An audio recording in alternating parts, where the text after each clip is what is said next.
Welcome to Eesan project. So இன்றைக்கான topic எதை பற்றி அப்படின்னு பார்த்தோம்னா ரிவர் கிளீனிங் ரோபோட்.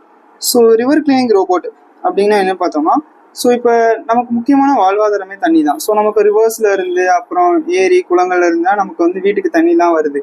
ஸோ இப்போ பார்த்தீங்க அப்படின்னா நிறைய இடத்துல என்ன பண்ணுறாங்க அப்படின்னா, சென்னை சைடில் பார்த்துருப்பீங்க, நிறைய இடத்துல என்ன பண்ணுவாங்கன்னா தண்ணியில் குப்பைகளை கொட்டுறது, அது போக வேஸ்டேஜ் எல்லாம் அதில் தூக்கி போடுறது.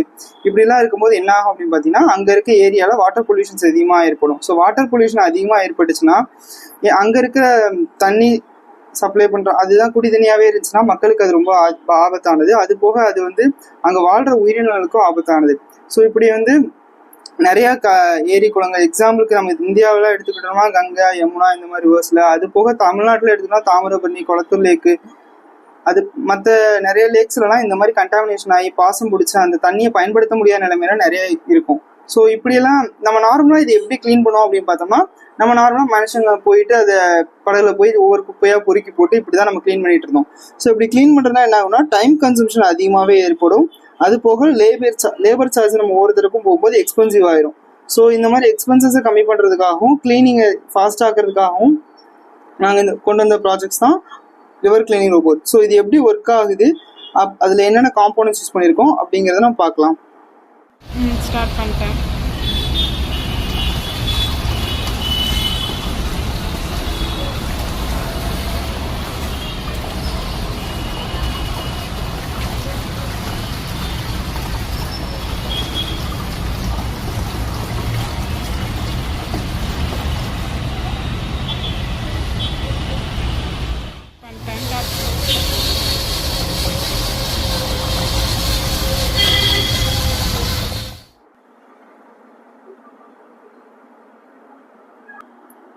ஸோ இதுதான் அந்த ஆப்பு, சீரியல் ப்ளூடூத் டெர்மினல் இருக்கும்.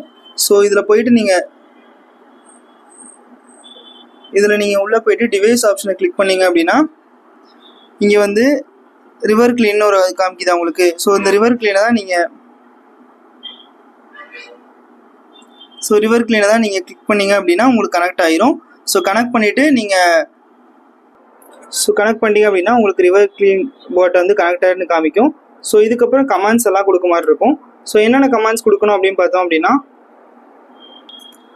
ஸோ இப்போ பார்த்தீங்க அப்படின்னா எஃப்எம்க்குனா ஃபார்வர்ட் மூவ் ஆகும், பிஎம்க்குனா பேக்வேர்ட், ஆர்எம்க்குனா ரைட் டர்ன் பண்ணும், தென் எல்எம்க்குனா லெஃப்ட் ஆகும், சி வந்து கிளீனர் ஆன் பண்ணுறதுக்காக, தென் எஸ் கொடுத்தீங்க அப்படின்னா ஸ்டாப் ஆயிரும்.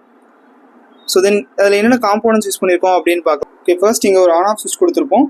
தென் இங்கே வந்து லித்தியம் அயன் பேட்டரி கொடுத்துருப்போம். ஸோ இதுலேருந்து தான் நமக்கு பவர் ஆகுது. தென் இங்கே ஒரு மோட்டார் கண்ட்ரோல் யூஸ் பண்ணியிருப்போம்.